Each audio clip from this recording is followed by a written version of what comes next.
Elimination. Please open your news song NS748. NS748.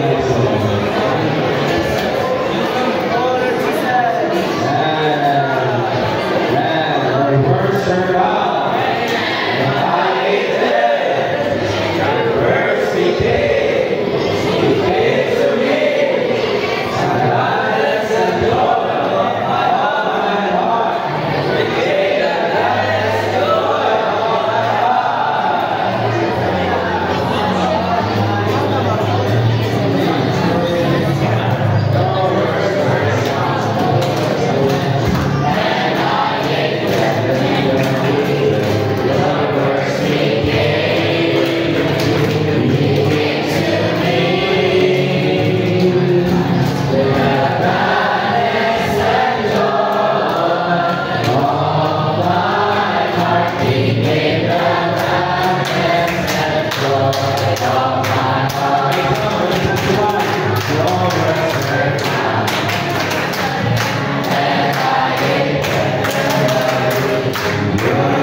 mensahe. Nagtawa. Sa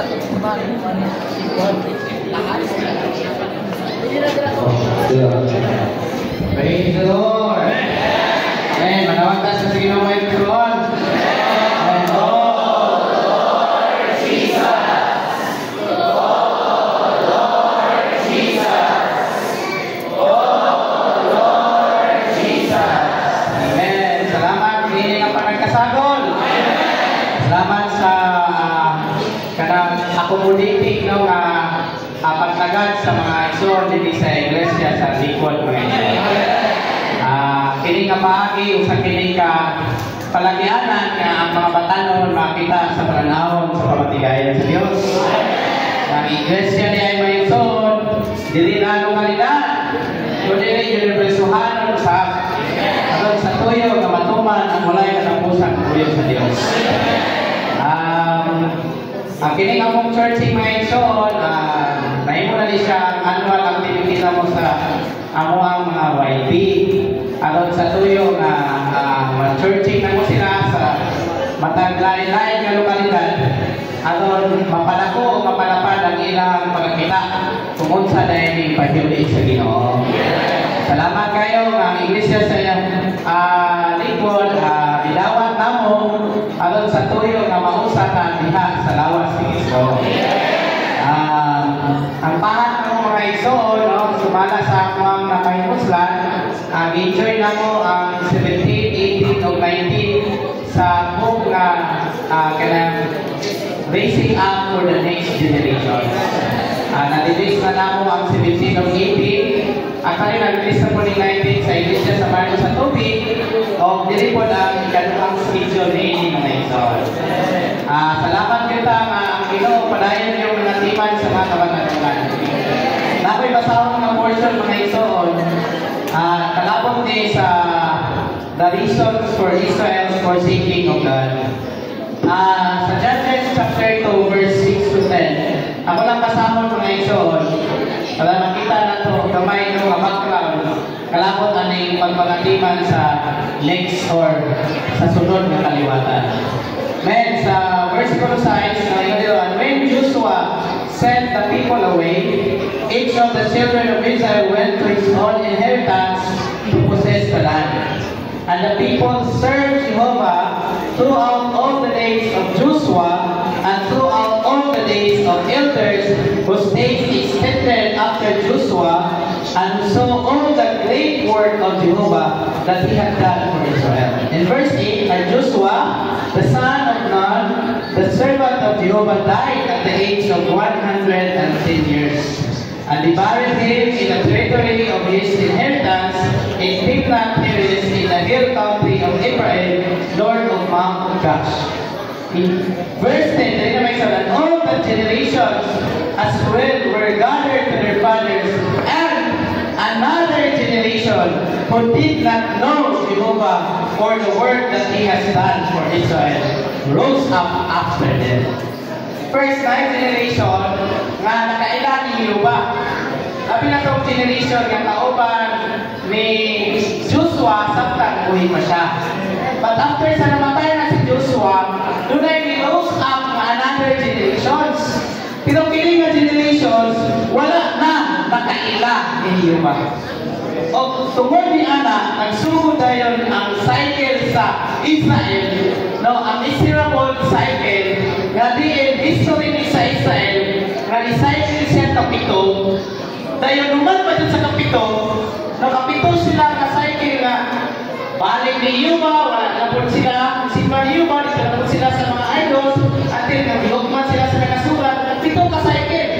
Kaya in the last cycle pag yung mga igsoon, wala pa yun nga ma-recover sila. Imbis last cycle, sa moon pa yun sila pagka-abominable in the eyes of Jehovah. So today, my point my son is diyan ay sa book sa Raising Up of the Next Generation. Importante din yung kaayo nga maatimanan nato ang sunod ng kaliwatan.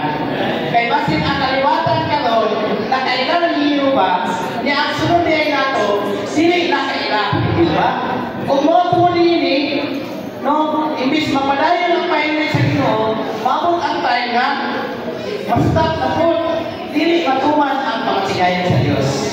O dito ko nga ang mga isono na nangunan din sa iglesia sa likod ng kita dito. Kaya sa kanina nagtatanan kung pila na ang wifi, niya po sa mo dili o kunang kuwantek. Siguro wala lang kayo kaya na daw sa bukid. Hindi mo ako ito iyan kagagal ng wifi kung wala yung pagpangatimal sa sunod ng kalibatan. So, sa pagdasig ko din kami po sa iglesia sa Imelda, salamat sa Ginoo nga mga nanguna po dito, luna lang sila ipagkakita sa pagpangatiman sa mga kamatalunan. At sa tuyo nga, Duna Gyoy, paglaom ang pahiuli sa Ginoo. Duna Gyoy, mga kaliwatan, kung hindi man karon ang generasyon na mabalik ang Ginoo, at least ang next generation na to, sila na ang makapabalik sa Ginoo. Kana lang mga ison kung matimanan nato ang atong mga next generations. From children to the young people. Nga bata pa lang, kailan na sila kabalo na mutawag sa ngalan sa Ginoo. Pagka young people, matimanan sila, pagka-graduate sila senior high, mutining o PTO, dayon, maluwanan ng eskwela o college, pagkahuman gamit sa college, mutining o malabon, agon mas magamit sa Ginoo. Kaya nasayod na ta, anong si Apostol Pablo, nakasulat siya o daghan kaayo nga basahon sa bagong tugod. Si Moses po, siya po daghan kay nasulat nga basahon sa daang tugod, tungod malikay na enlarge sa ilang capacity tungod sa education. Dili yun ikalinay nga si Moses, nakuha niya, na-acquire niya ang knowledge no, wisdom sa Egypt, tungod ana, nakasulat siya o daghan kaayo basahon. Si Apostol Pablo po, no? Sayo ta nga, naasya sa tiin ni Gamaliel. O tungod na na-enlarge sa kilang capacity, nagamit kay sila sa Ginoo. Labi na sa pagpatinaw sa pamaligayon sa Diyos. Samang paani mga isunto, matimanan natong atong mga matalon di ay, praise the Lord! Mapalaban ang ilang kapasidad, mas malako ang ilang paglantaw, kung mas mahimo silang mapuslanon diha sa Diyos. Alex, hindi ipakita ano man nga kinahanglan ay nato katimanan. Kay basit masama ta sa mga Israelites na magka-cycle balik-balik lang, wala niya ang ending pag dili pagtupod kundi abominations. Ibig unta pagtupod sila kalagan. Para ninyo ba nagbuhat na noon sila o mga idols? Aron mo simba sa mga narawan, mga sculpture. Kamo inungdan nga nakapasuko kayo ninyo ba? Praise the Lord! Kita ka mo, nakita na niini na pananawon! Tungod sa masahon nga, raising up for the next generation. Kaya diya sa message 17, ang mga batanon ay pinakabililon sa mata sa Diyos. Dayon, natipanan na to sila, pinaagi sa mga home meeting diya sa message 18. Nalaunay ang igong diya sa palimalay. So, balay-balay hindi ang tigong, no? Sa basahon sa Acts, wala kay no? Basta kay naay balay section. Buhat, lagi kay palagang tigong din na. Sa may purpose, aron ang mga batanon, no? Mga kabataan, maatimanan, makaila sila ni Jehovah. And sa chapter na, sa lesson 19, amen, praise the Lord. Aron, makapaymulo sila ni persona, no, pagkatao ni Jesus na mao'y ilang makinuha. At andun ko din kayo, mamaya mong portion, no, kaya message 19, nga, kung makapaymulos kayo ni Cristo, no, mapampitan ka sa iyang elemento, dili lang kay Diyos nung elemento sa Diyos ang mapaakit niya to, kundi ang iya po na-uplift ng humanity na mga isoy.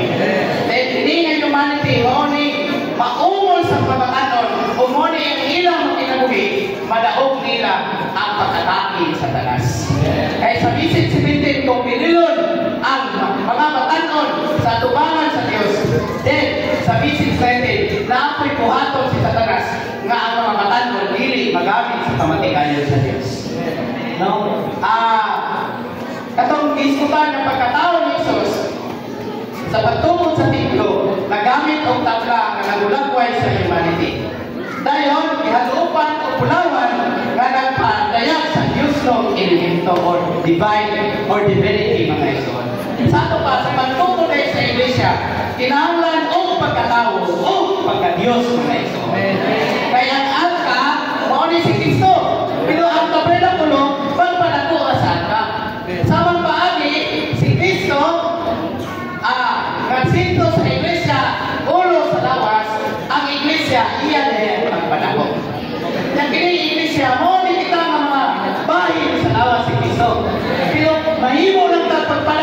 sa iglesia kung napulutan sa Diyos nun o kawahan ng elemento ni Kristo.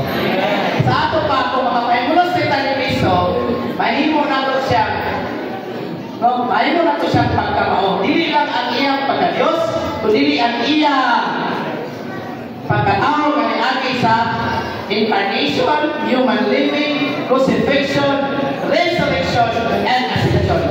May isuon, sa kamatayan pagkabanaw ni Jesus, labi na sa iyang pagkabanaw, nawala ang iyang humanity. Kundi na-uplift lang ang iyang humanity. Nahimo siya, ang iyang humanity, anak pag-usap into divinity, mga isuon. Kung doon niya na, kung makadawat sa Diyos ng elemento ni Jesus, dili lang ang iyang pagka-Diyos, hasapan ang iyang pagkatao. Lalo mali, tungkol kay dili manggod nato magamit ang atong tawhanong kapasidad ng Diyos. No, dili nato magamit sa pagtukod sa iglesia ang persona ni Ligoy. Dili magamit sa pagtukod sa iglesia ang persona ni Ligoy. Ang magamit ng persona, ang pagkatao, pagkatao ni Jesus Christ. Kaya ang pagkatao ni Jesus, muna makadaog sa tanang pagsulay. Muna makadaog sa atake ni Satanas. Kung sa day atake ni Satanas, labi na sa mga pagtalunan. Ang unang yung diskutan is pakikawas. No, kanang kuyab-kuyab, matilit paangay sa dad. Kapaliko na mga isod, kung doon na galing ang kuyab mo, nga brother, sister, o ikaw sister, isugod po din mga brother na dili pa mo angay sa inyong edad kay mga high schoolers pa mo, mga senior high school pa mo, o nag-eskwela pa po college, sa pagkatinoon na igot na ka sa atake sa Satanas. Ayaw mo pagtuo, sister, nga kanang-kitsak sa brother ninyo, gugma na. Sa pagkatinoon kanang-kitsak sa brother ninyo, kaya dili pala mo angayan, taktikal na ni Satanas para dili na mo magamit sa inyo. Sakit sa pagpamulong, kung namuliyan ka doon, ako na nilisputin ninyo, natintal na rin mo, naigo na rin mo sa pag-atake sa Satanas. Madaog nila ninyo, natigugma ang mga mo, madaog na ninyo, dili sa inyong kalinong pagbati, kundi sa pagkatao ni Jesus. So ang ikinahanglan ninyo, para inyo lang madaog, si Jesus na gano'n mga Jesus.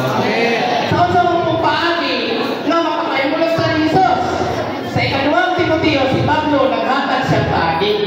Una, pagtawag sa ngalan sa Ginoo. Kapag kayo maguyag na rin ang mga sister, oh Lord Jesus! Dili kay Amen, brother. Lord Jesus! Ikadua, sa may ikadua, maggapon ang pulong. Diba? Si Timothy 16, all scripture is God's breath. On God's side, it is God's breathing out. But in our side, it is our breathing in. As the word of God being spoken by Him, then eventually we will receive His speaking, and then we will receive the Lord. Pinaagi na mausa si Jesus sa atong pagkatawag. Dahil ikatulong, pinanglan ang pagtawag, hindi na pinagsa. Ang pagtawag, uban sa mga kalaan. Hindi ka makatawag kung ikaw ang salang ay dapat mo tawag ka uban sa mga kalaan. Hindi lang pakita na kinanglan mo ang pinakaon, meeting. Mga yung people mo ang pinakaon, meeting. Yung people's meeting. Ang mga yung people mo ang meeting. Kaya kung maapil ka sa imong pagkara dito sa diskuhan o party-party, magkatawag ka kung sa kalang sino nito? Dili. Ang ino dili, magtawag uban sa mga kalaan. Kaya atong pagkinapuliya sa lawas, dili tinagsa. Kaya kung magtinagsa ka, wala tayo maangkong nilimito ni Jesus. Kaya kung mag-inusala ka, mas punta sa atake ni Satanas. And ngayon na ito pa, bitagaan na Espiritu na magamit na ito mga ison. Then kini nga Espiritu, sa versikulo 9, kapitulo 1, verse 22, dili alang sa katalaw, kung dili, doon na ni gahong, gamudaog sa pag-atake ni Satanas. Kaya ang ikalima, tunay. Ako Ganito kaya nga portion. Na ay persona. No, na ay dito kaya ikali maduna tayo kay kulungan persona sa atong espiritu. Sa mga persona may son? Si Kristo. Diba? Unang Korinto? Sa ingon sa Korinto 5:15, He is joined to the Lord, is one spirit. Nanay na minggit na persona sa atong espiritu. Kanang mga espiritu, no, kanang kung na letter E, mauna si Christ mga ison. Mingle with our human spirit. As we know, sa tungingon sa Roma, also, ang una-una, ay patungong sa unod, kamatayon. Pero ang una-una, ay patungong sa espiritu, kinabuhi o kanina. Ano man? Anong na kamatayon? Kung unod, tungkol kay na-apindi na kani sa tanas, na iko na kasayang araw. Pero, kung naata sa itong espiritu na ay persona niya, no? Nga malakupon na persona nga nakadaog sa tanang pagsulay, nakadaog sa pagtinta ni Satanas, maunay sa liga ninyong maison. Sa imang nato, maunay inyong bala. Praise the Lord! Nanginangan mo kaya sister? Bale, nanginangan mo kaya? Si Kristo ang inyong bala. Amen! Sa pagkatinood, maabot ang panahon na itagana sa Ginoo, mamaminyo na dyan mo. Pero, sa tampatanon pa mo, ang inyong ikinanglan magkapuno sa elemento sa atong bagong bana. Praise the Lord! Amen! Wala na yung ison, atong tawagon tong Team 3 o Team 6. Mag-upisiyan tayo yung ison.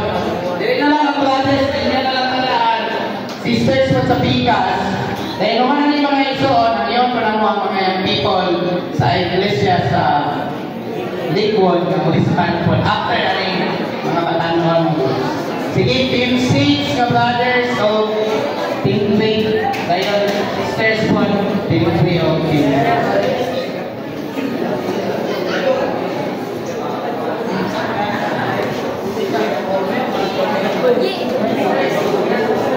Alright. So, nanayin ako sa Grace Ground of Celebration sa speak about the humanity of Jesus. Kasi after understanding about sa Bible, Scriptures, and also the books of the Prophets with ministry, naibaw na ako dito na yung humanity of Jesus requires us to have that divine life. Yung we need to have the same life of God, which is why we need to be baptized. Nung nabaptize na our spirit God is divine. We receive the Christ. So after that, the Spirit Christ will give us the help na kailangan natin para magkaroon tayo ng divine nature na Jesus Cristo. And eventually, to have that divine nature, si God the Father is maghatag siya ng mga pagsulay, mga trials, tribulation, to test our nature. Yung Holy Spirit pala is actually a contributor factor sa pagtabang mundo. Kasi it will give us two options. Whether mulisip ka sa ng Espiritu na we will allow yung Ginoong Jesus na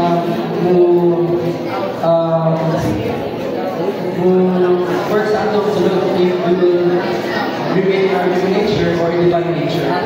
So, yun pala yung work ng Holy Spirit. Kasi if we feel that or feel the test in Ginoo, we will also parang naging ka nagbago sa ating parang old nature pa rin natin. Eventually, yung mismo dapat nalibog na sa tubig ng mga test. Kaya kailangan talaga natin na we need to allow the Holy Spirit to work in us para mag-overcome tayo at we will be the wife na sa ating bana. Amen. Amen. Miko Alang Muriel from Church in San Miguel.